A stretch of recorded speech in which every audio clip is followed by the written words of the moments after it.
Assalamualaikum warahmatullahi wabarakatuh. Subahil khair ayuhat tulab wa talibat. Selamat pagi semuanya, apa kabar?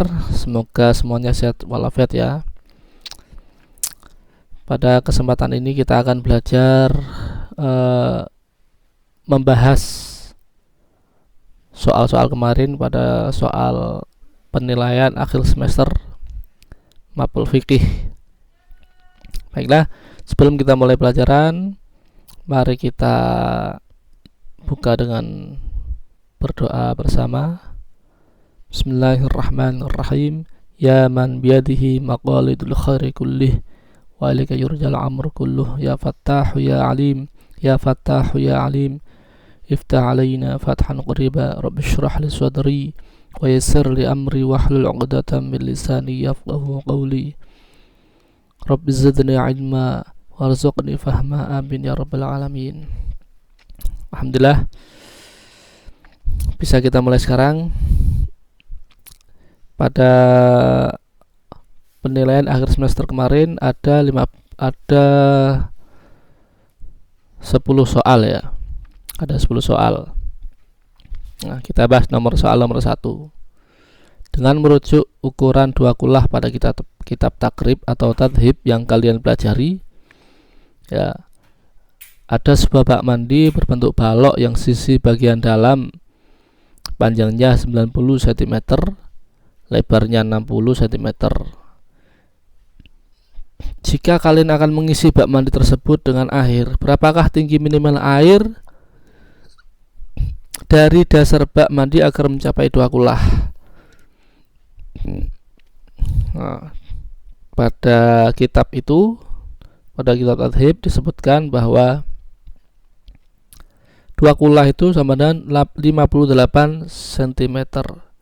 Kalau bentuknya itu kubus, 58 kali 58 kali 58 sama dengan 195.112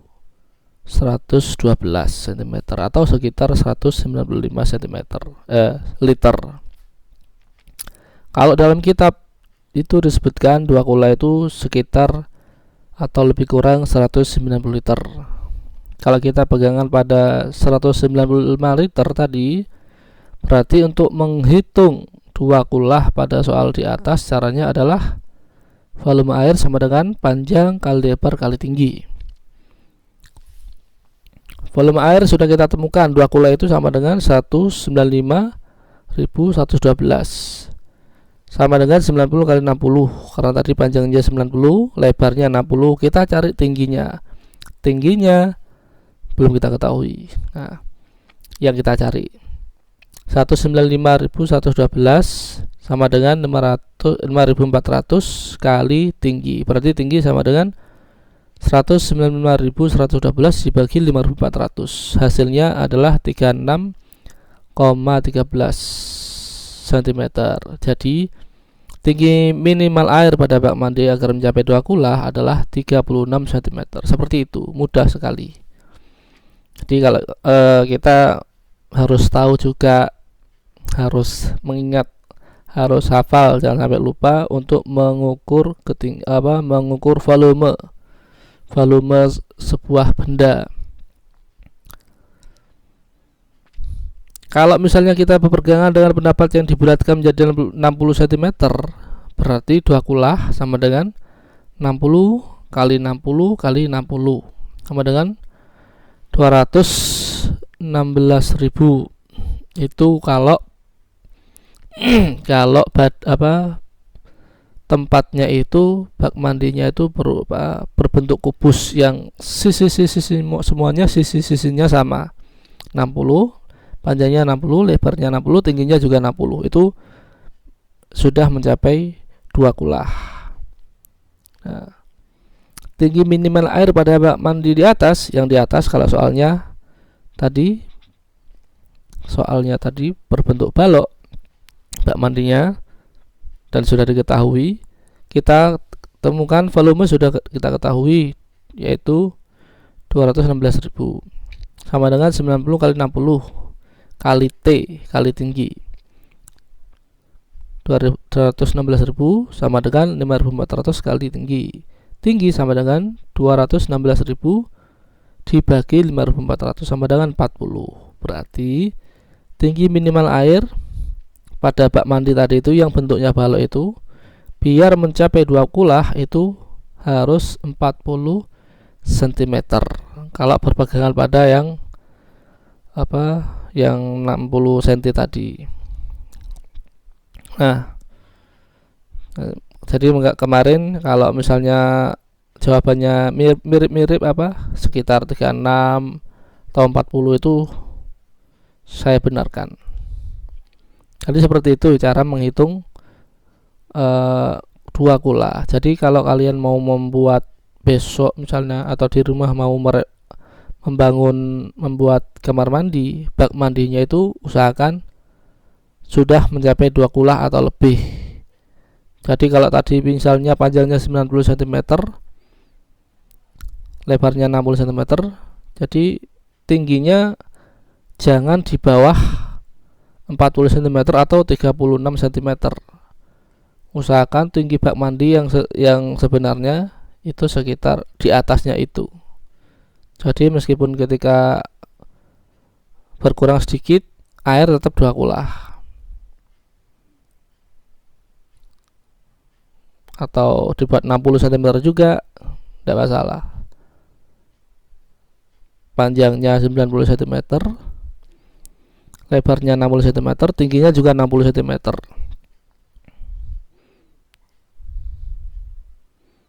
Tidak masalah. Jadi kalau tingginya 60 cm, bak mandinya tingginya 60 cm. Jadi ketika posisi air setinggi 36 cm, separuhnya, hampir separuhnya, lebih sedikit, itu sudah lebih 2 kulah. Nah, berarti lebih aman. Kalau kejatuhan barang, benda najis, warnanya tidak berubah, berarti masih suci, masih enak. Kita tinggal mengambil benda najisnya, kita buang, selesai. Karena bau, rasa, dan warnanya tidak berubah, tidak menjadi najis bak mandinya, airnya juga tidak menjadi najis. Itu nomor 1. Soal yang nomor 2. Nomor 2, ada sebuah bak mandi yang volume airnya mencapai 300 liter. Nah, 300 liter itu berarti sudah lebih dari 2 kulah.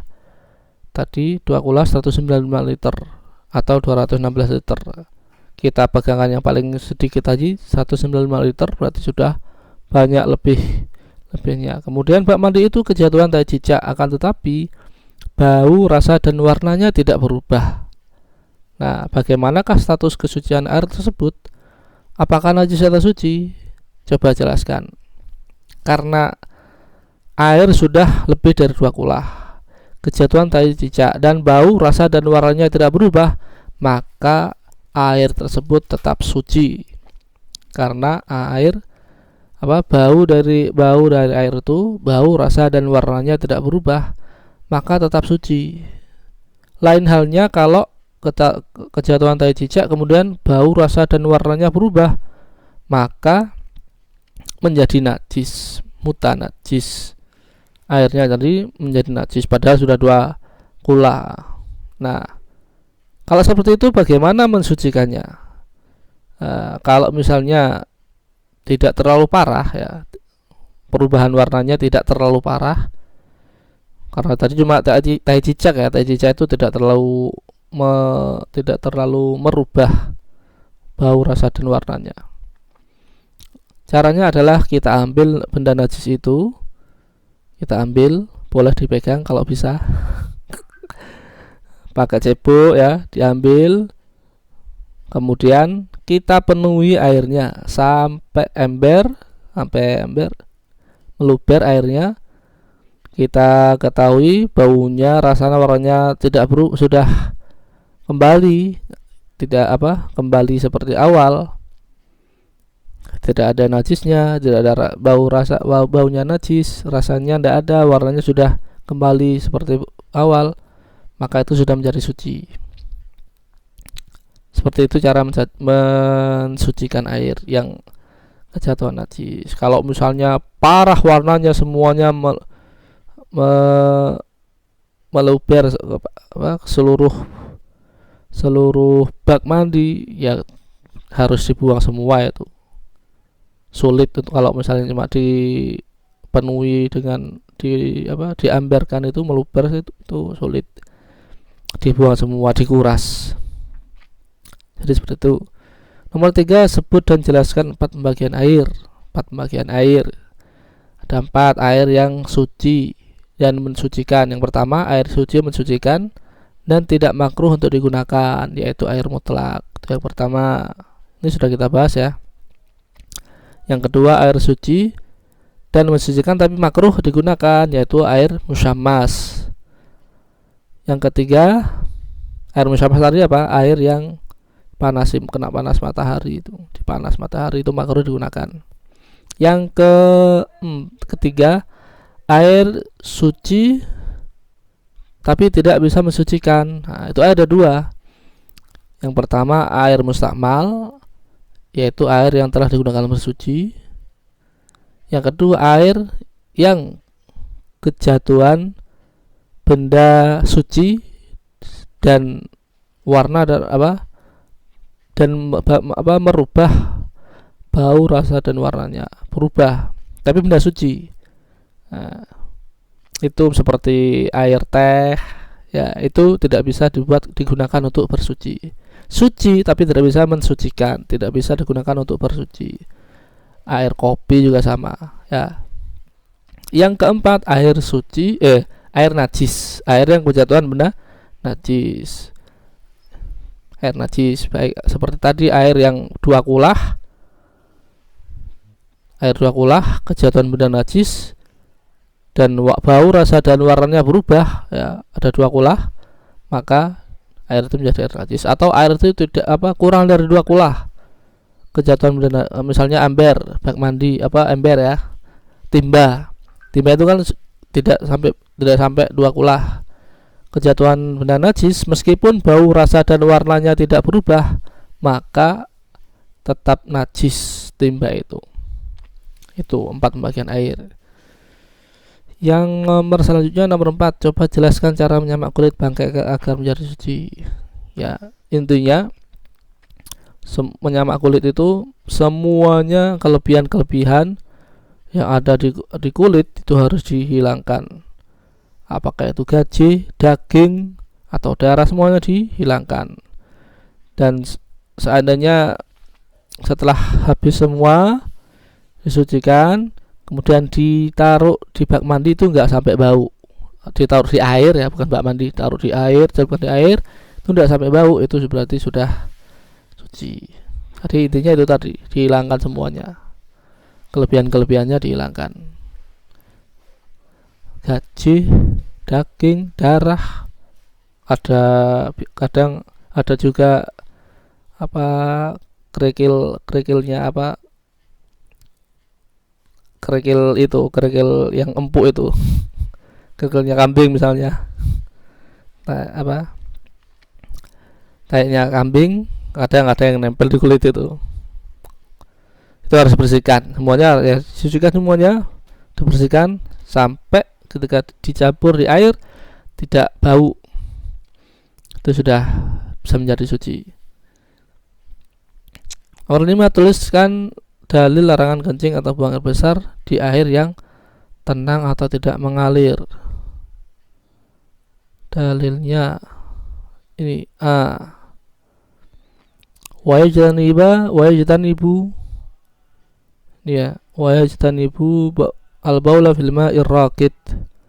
Ini dalil yang teks yang menganjurkan bahwa kita menjauhi kencing di air yang diam.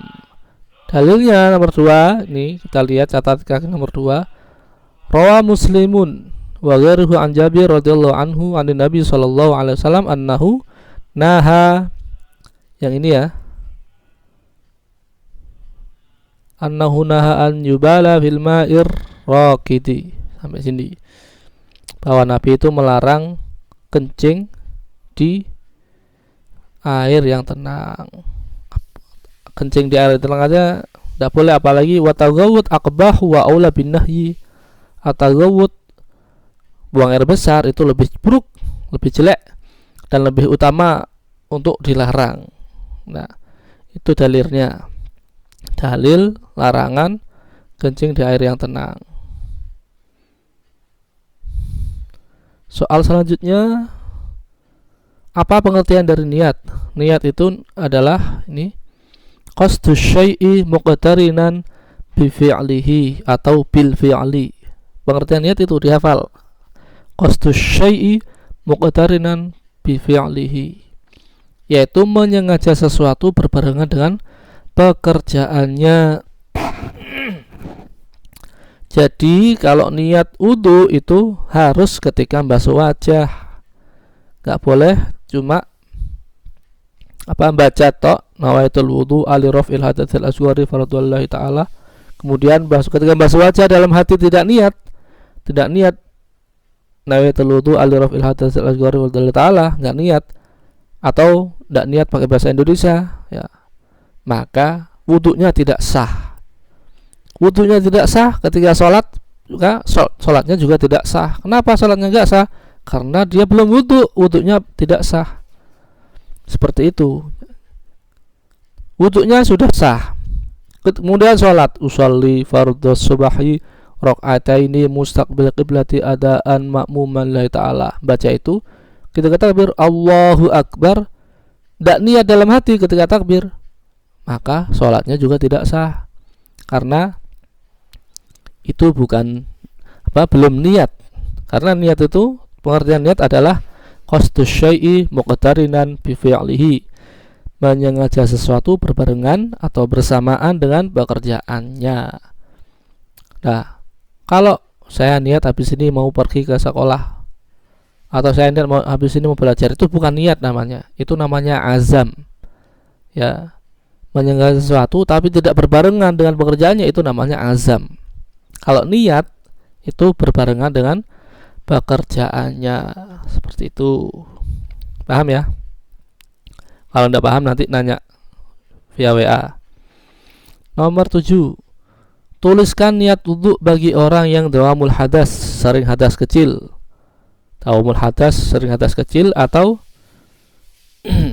biasanya kalau perempuan itu istihadah,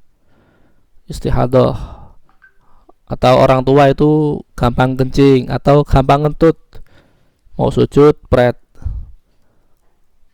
mau rukuk dud. Nah, itu ada orang tua seperti itu. Bagaimana niat wudunya?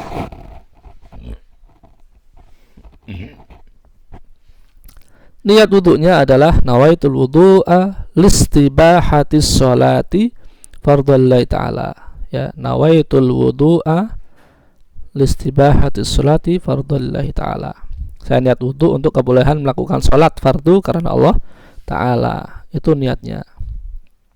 Jadi caranya kalau orang yang gampang kentut tadi, ketika wudu baca ini nawaitul wudu'a. Kenapa? Karena kalau niatnya wudu li raf'il hadatsil asghari, untuk menghilangkan hadas kecil, itu tidak bisa. Kenapa? Karena sering ngentut itu. Wudu sudah selesai, ngentut lagi dud, nah, kan batal. Karena niatnya tadi li raf'il hadatsil asghari, menghilangkan hadas kecil. Nah, kalau wudu untuk kebolehan melakukan sholat, itu ketika selesai wudu itu ngentut jerut, tidak masalah, teruskan saja. Tapi syaratnya itu harus langsung sholat. Ketika orang perempuan istihadah juga sama. Ketika istihadah, jadi caranya adalah cewek dulu dibersihkan, kemudian setelah selesai dibersihkan langsung disumpel pakai kapas atau pakai sekarang kan sudah ada pembalut ya, pakai pembalut, pakai kapas terus pakai pembalut. Kalau orang dulu tuh pakai gombal kain dulu ya. Sekarang udah ada kapas dan sebagainya. Jadi setelah cewek langsung segera ditutup, disumpel, langsung pakai pembalut. Kemudian setelah itu segera wudu. Nawaitul wudu al istibahati sholati fardhu ta'ala. Wudu, sekarang wudu, langsung wudu. Selesai wudu, kemudian langsung segera sholat, jangan diam, langsung segera sholat. Nah, ketika sholat kemudian terasa keluar darah istihadahnya, lanjutkan saja, itu tidak masalah. Lanjutkan, sholatnya tetap sah, karena memang ada darurat, ada suatu yang ada dimakfu, tidak apa-apa. Sholat terus saja sampai selesai, dan tidak perlu mengqadha lagi nanti, tidak perlu mengulang lagi. Seperti itu caranya. Jadi harus segera langsung. Mungkin itu. Kalau ada yang ditanyakan bisa japri saya. Nomor 8, siwak sangat disunahkan pada 3 keadaan, apa saja itu? Sudah jelas di kitab, ada ketika bangun tidur, ketika mulut itu bau karena diam terlalu lama atau tidak makan sesuatu sehingga mulutnya bau, itu disunahkan untuk bersiwak. Yang ketiga adalah ketika mau melakukan sholat, sangat-sangat dianjurkan. Mau wudu ya juga sangat.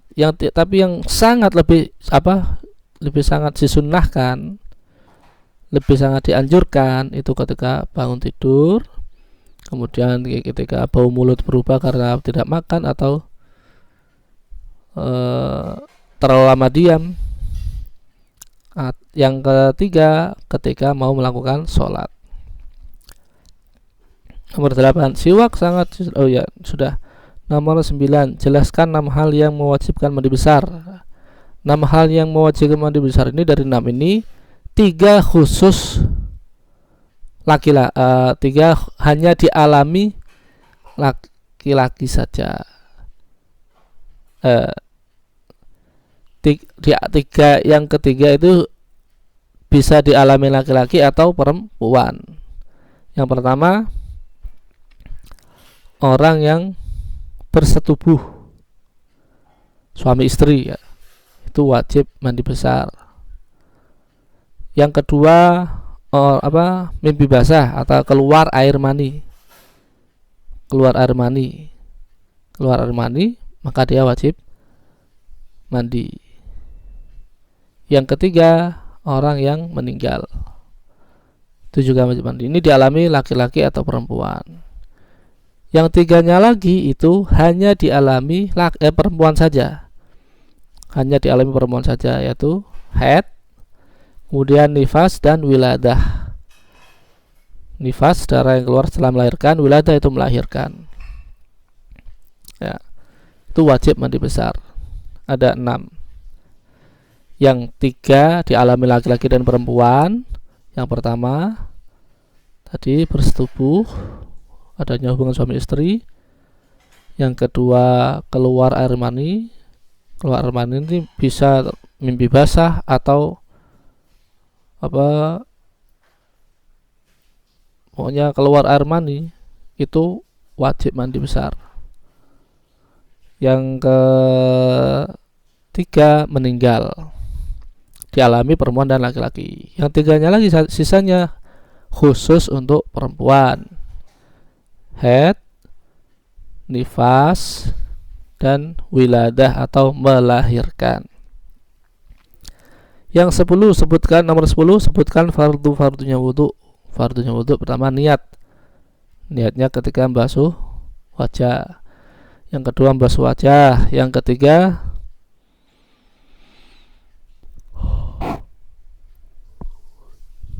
ketiga adalah membasuh kedua tangan sampai siku.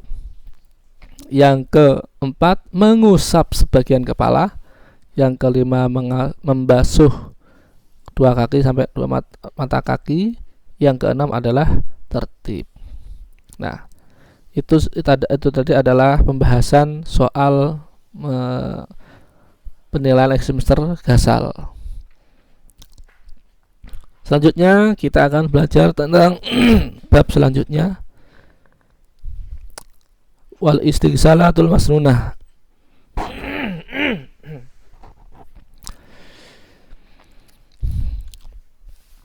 Nah, kita buka dengan Fatihah dulu ya. Al-Fatihah.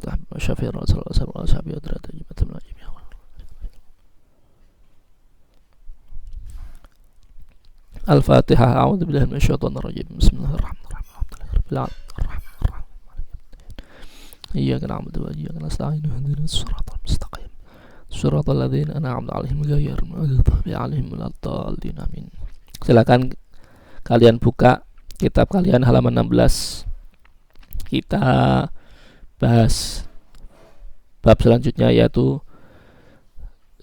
mandi-mandi yang disunahkan. Qala al-musannifu rahimahullahu ta'ala wa nafa'ana Allahu bihi wa bi'ulumihi wa amadana bi asrarihi fid dharain amin. Faslun utawi iki iku pasal suci. Ini adalah sebuah fasal. Wal iktisalatu utawi pira-pira adus, beberapa mandi al-masnunatu kang den sunataken, yang disunahkan, mandi-mandi yang disunahkan iku sab'ata asyara, ono 17 apane guslan aduse, ada 17 mandi yang disunahkan. Yang pertama ghusl jumu'ati, mandi sholat Jumat, bisa pagi atau ketika mau berangkat sholat Jumat. Yang kedua selanjutnya adalah wal idaini, mandi 2 hari raya, hari raya Idul Fitri dan hari raya Idul Adha.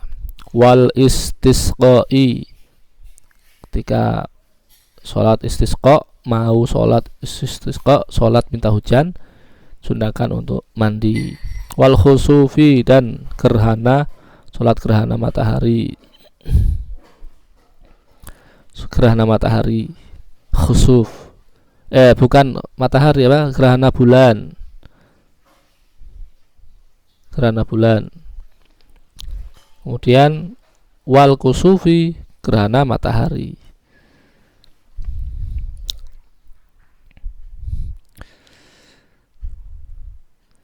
Wal ghuslu min ghusl mayit, dan mandi sebab habis memandikan mayit. Wal ghuslan atus min ghusl mayit, saking ngedusi mayit,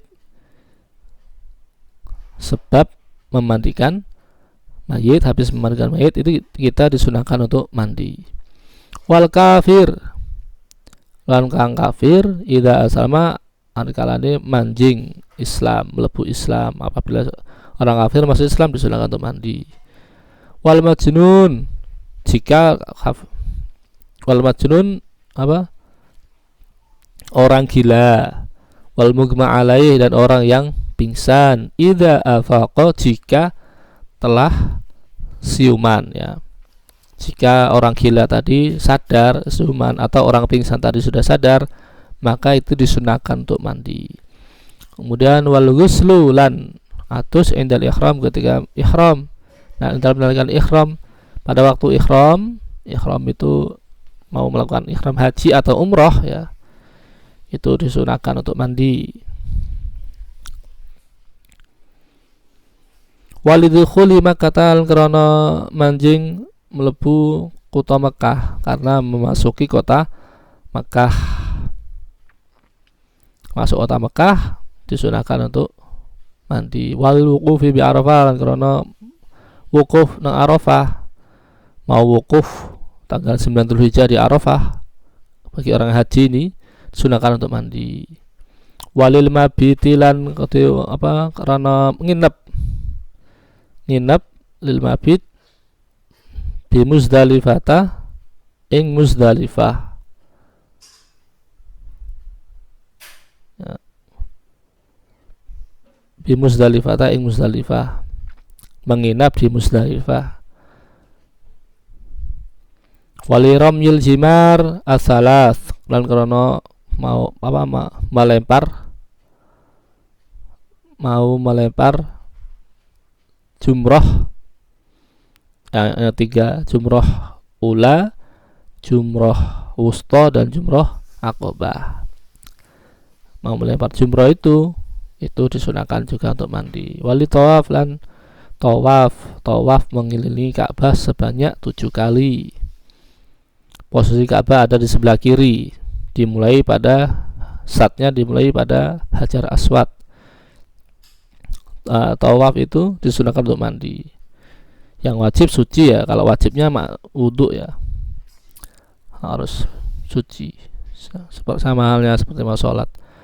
Wali sa'i lan duwe wong kang karena wong sa'i orang lari-lari kecil baina Safa wal Marwah, di antara Safa dan Marwah. Wal dukhul Madinah Rasulullah sallallahu alaihi wasallam, masuk melebu kotone Kanjeng Nabi, kota Madinah. Nah, masuk kota Madinah itu disunahkan untuk mandi. Oke.